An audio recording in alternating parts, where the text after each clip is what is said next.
You're listening to the Rainmaking Podcast, hosted by high-stakes headhunter, author, and professional speaker, Scott Love. You're listening to the Rainmaking Podcast, and my name is Scott Love, your host. Thank you for joining me on this episode. This is an exciting episode. Our topic title today is Common Traits, Actions, and Strategies of Rainmakers. And our guest is Rudhir Krishtel. Now, I am a huge fan of Rudhir. He's been a guest on our show once before.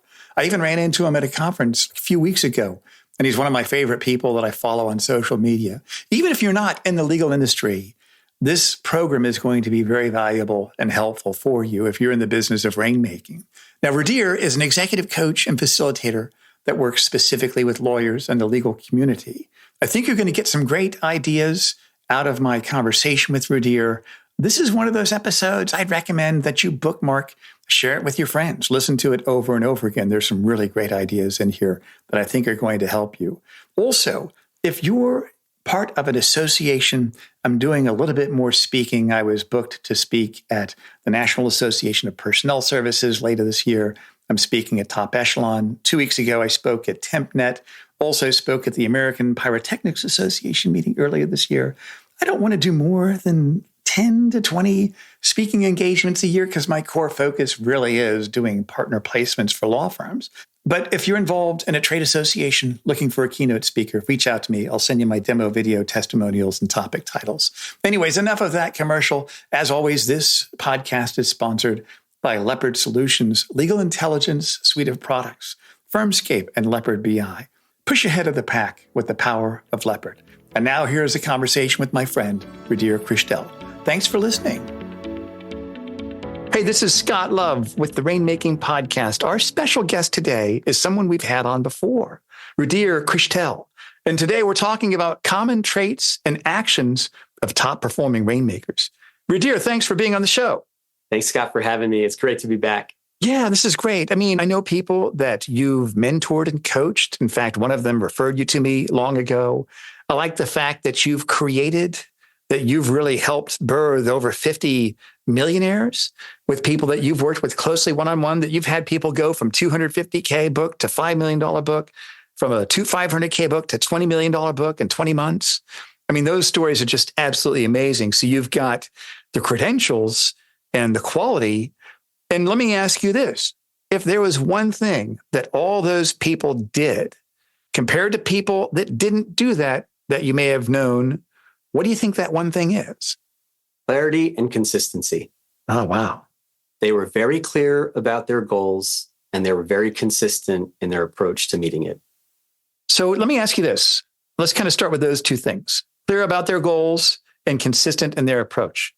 How do you think they were able to identify what goals they wanted? Did they ever vacillate on what they wanted? What were some of the things that were on their mind when they started working with you about their goals? Yes, Scott. And again, I just want to, say thanks for having me here. I really appreciate you inviting me to this. I just really appreciate folks that are listening in. Quick way of background. I practiced law for 15 years. I was a partner at a law firm, and then I was in-house counsel at Apple. And I now coach hundreds, if not thousands of people on business growth across a range of verticals and a range of business verticals. Any high-performing service professional is really who I'm interested in helping support their practice. People that are expert in their craft and in their trade and are now ready to take their business to the next level. That is exactly where we sit and where we focus. And when people come to me and where they start, that is our conversation, is getting them clear on where they want to go.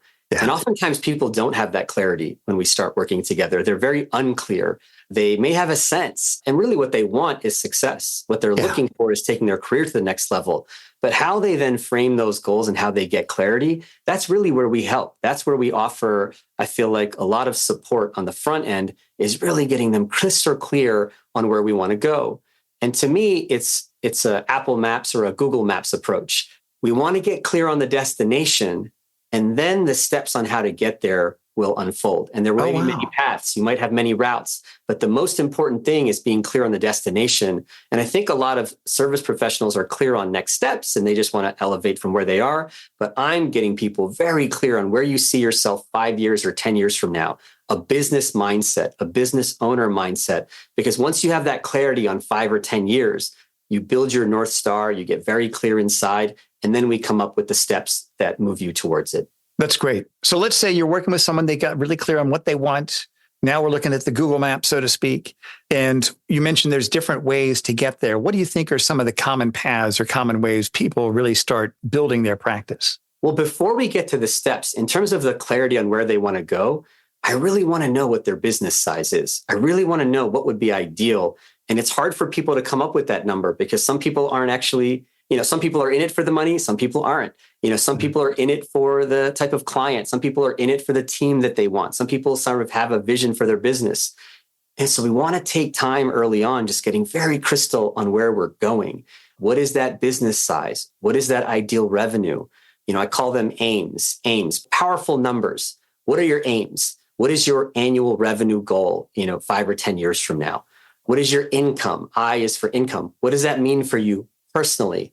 The third piece that I think about is sort of what are the types of matters that you're working on? And what do the numbers associate with the matters or the types of clients that you're working on?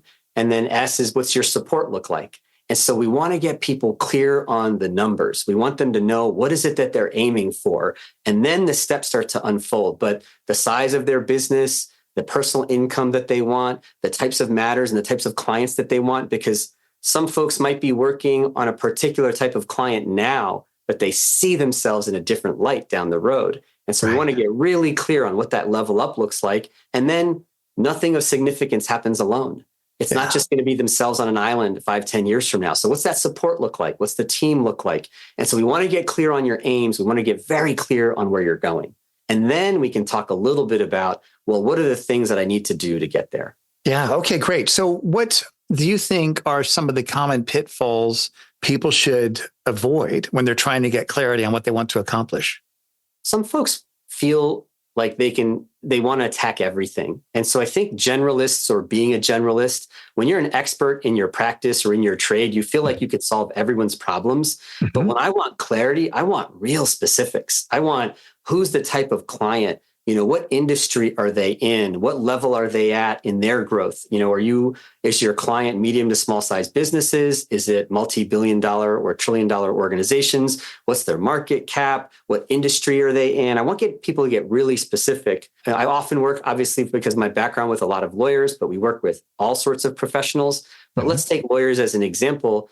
Some folks feel like they want to be a generalist because they don't want to turn anyone away. Right. I think plan clarity, you want to get real specific on who your ideal client is and who you really want to work for, and then build your plan around that. Because if we don't get very specific, if you think you want everybody, you'll end up with everybody. You'll end up with people that don't pay your bills. You'll end up with people that, cause tension or in areas that you don't want to work in. And so I want people to get very clear first about what they want and have some comfort that if they get clear there, they actually won't be sacrificing anything. That clarity goes a really long way then in developing your plan and how you market to get to that goal. I can see how people are afraid they're going to lose out on things. And I mean, I've talked to people that they're just not where they want to be, but they're not niched enough. So you talked about plan clarity. As they're kind of conceptualizing their ideal client, what are the variables they should consider when really creating that avatar or client? What are the things that you've found work for most of the people you work with? I love that. What's their expertise and who are they able to help the most? They do something really well. Who needs their help? Think about the geography of your clientele. You might not want to travel much. You might love going to Asia. You might love traveling to the Bay Area. You might love tech, whatever. Who's your client? Who's your ideal client? What's the technology or what's the work or what's the industry that they're in that would light you up every day? When you go to work, you'd love to work with that type of person. Yeah. What's their nature? What are the challenges they face? And again, what do you love? And so we want to think about what you're capable of doing and who you're able to support, but you also want to think about the work that you enjoy. And some folks will say, well, I enjoy everything. And then I'll really push back and I'll say, well, not everyone's going to pay your bills, or not everyone's, batting at the level of problems that you want to solve and face. And so I want you to really think, is their market cap above or below a certain amount? There's something really specific about this client. And you got to sort of almost picture, if there were 10 people who I'd love to work with, who are those 10 people and what do they have in common? Yeah. And that's what I want people to have sort of clarity around. I usually pick 1 or 2 or 3 very clear client avatars, as you mentioned. And now we're able to build something around that. But let's get very specific on the industry, the type of work that they're doing, the specific challenges they have that you solve or that you want to solve. Because as soon as you don't have that clarity, what are they going to hand you? They're going to hand you the problems that you don't want to solve. And so we want to get very specific early on about what that goal is and who that ideal client is. That's great. When you think they go through this, they've identified or conceptualized their ideal client, all the variables that you mentioned, and they start walking forward and they start winning some success. Do you think this reduces stress in their lives? 1,000%. Yeah. We have a group coaching class, and we just got through that phase right now where people are very clear on where they're going. And I've recently heard that relief. It's so nice to be clear. I didn't know. I was just sort of, see, we're talking about everybody that's listening is a busy professional. It's a very busy person. And when you spend that 30 minutes, hour, 2 hours, 3 hours a week on business development or 5, what you want is clarity. Yeah. If you feel like you have to do everything, then it's fatiguing. But if you feel like it's very simple, here's the people I want to talk to, here's the people I need to be meeting with, it becomes very clear the type of conference you go to or the article that you're writing. See, if you're very specific about the client that you want or the people that you want to work with, marketing becomes that much easier because now you're thinking about the article that you need to write that would be meaningful to that audience. And you don't actually have to please everybody. Now you're only trying to please a specific person. It's very powerful. It's also very relieving. Yeah, absolutely right. So going back, you talked about getting clarity and then also being consistent. What does that mean exactly? Yeah, so you have powerful numbers, as we talked about, and then you have powerful steps. And the powerful steps, consistent steps in behavior, simple steps are going to get you where you want to go. The marketing is the lead indicator. The business is the lag indicator. And so where you market, who you market to, and how you do that, the thought process that you put into that and the clarity that you get is going to ultimately lead to that business 2-3 years from now. It's consistency that's going to get you there. When I started my business, I talked to an accountant. I have a family member who's an accountant. I was very nervous about starting my business.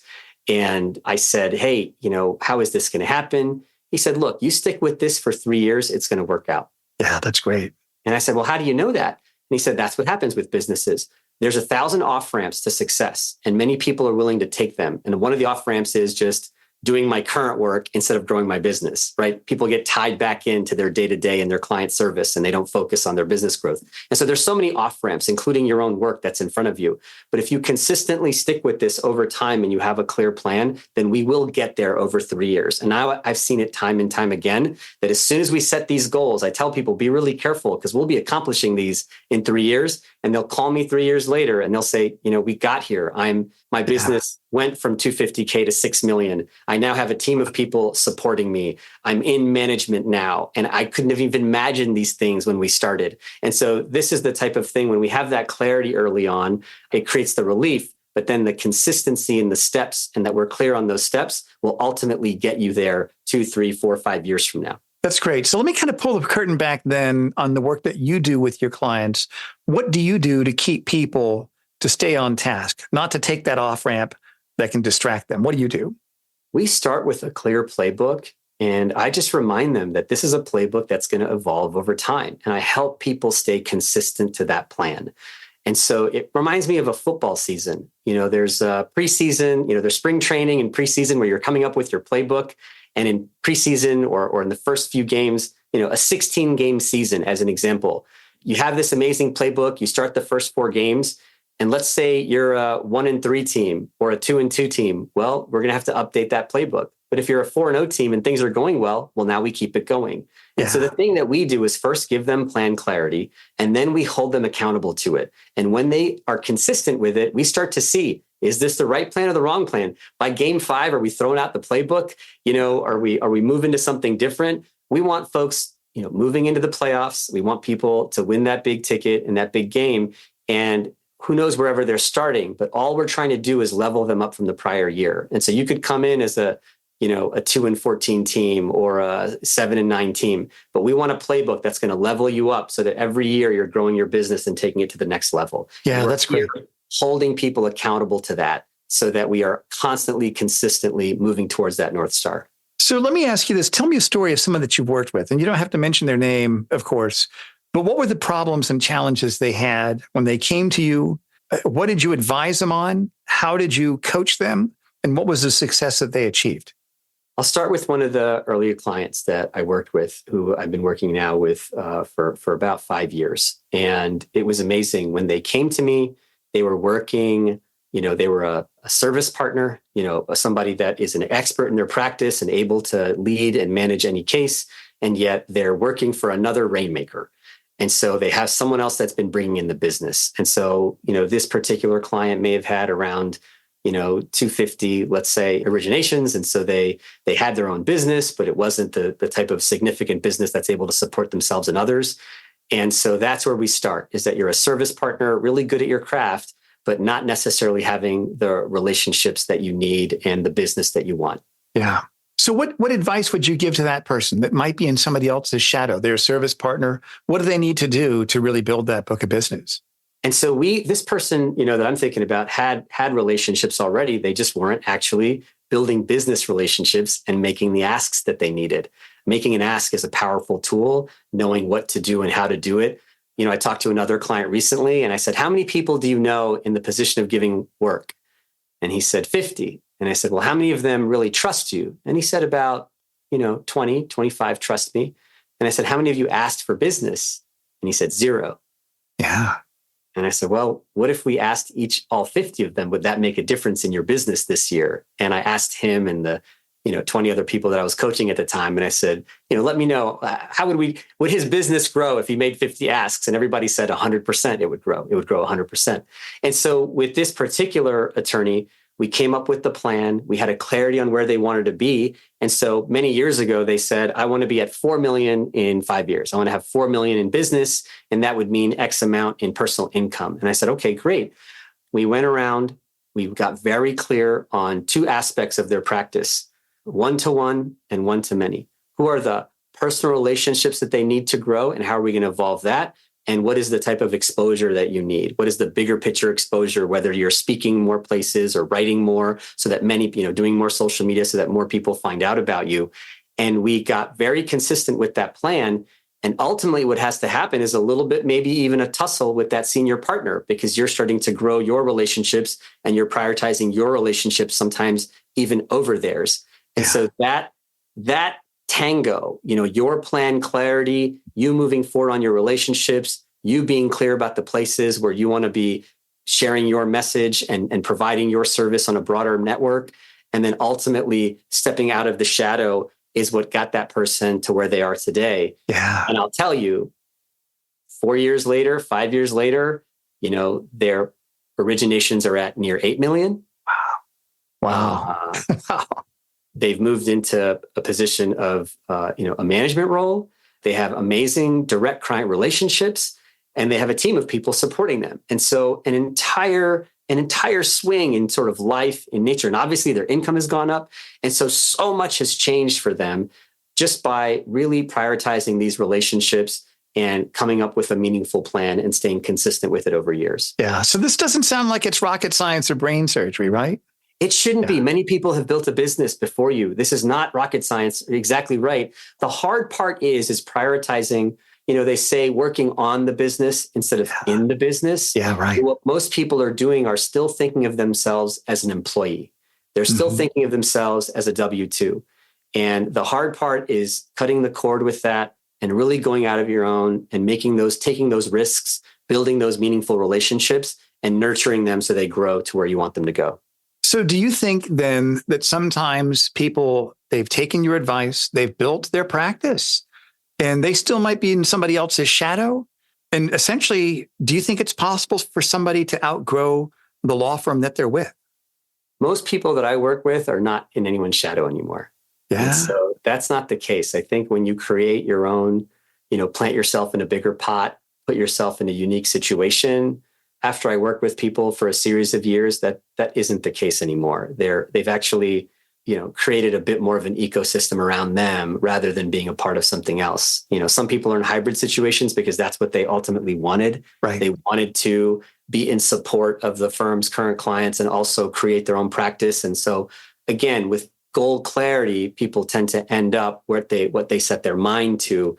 And typically what people want is, their own ecosystem, a little bit more control, and the client relationships that allow them to do the work at the level they wanted to do it. That's great. That's great, Rudhir. So let me ask you this then. If we could kind of summarize this with 3 action steps people can take to get started implementing these ideas, what would be 3 steps you'd recommend somebody follow? First, get a clear understanding of who your contacts are now, right? You want to know who are the relationships you have, who are the people that you know, and who are the people that you'll need to know to get to where you want to go. And so you have to have a clarity on who's in your network right now. Mm-hmm. Second, we want that clear goal. And so set those clear numbers. What revenue do I want? What personal income do I want? What are the meaningful clients that I want? What are the types of matters or meaningful clients that I want? Who are they?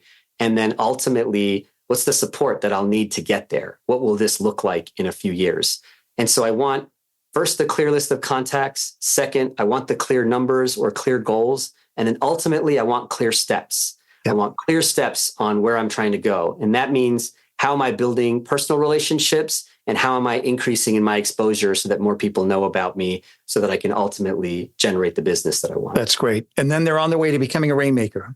That's exactly right. That's why we're here, the Rainmaker Podcast. That's right. Here to make sure that people grow, they have the business they want, and ultimately they have that freedom that gives them, that energy that they really have been working so many years for, and they certainly deserve. Absolutely right. And so, Rudhir, then tell us about the offerings, the services that you have, that you provide, that you'd like our listeners to know about, and we'll certainly put your links on the show notes. 2 things. We service organizations and we service individuals.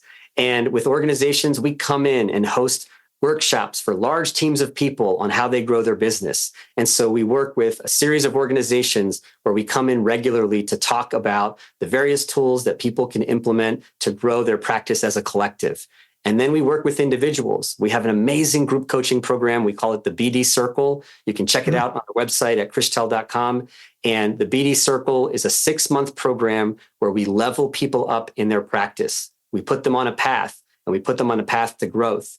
And it's an amazing program with a community of people who are all interested in growing their practice. And so now you put yourself in the locker room of the all-stars. That's what you want to be. You don't want to be playing with everybody. You want to be playing with the people that want to grow their business collectively. And it's just a powerful community, a powerful room. We offer an amazing set of tools to help people build their practice. That's fantastic, Rudhir. Thank you for being on the show and sharing that. And for everybody listening, like I mentioned, we'll put Rudhir's contact info and all of his links on the show notes. So wherever you listen to the podcast, go there and you'll be able to connect with him today. Rudhir, thanks for being on the show. And I'd love to have you back on in the future and continue our conversation. Scott, it's always fun. Thank you so much for having me. Thank you for listening to the Rainmaking Podcast. For more information about our recruiting services for international law firms, visit our website at attorneysearchgroup.com.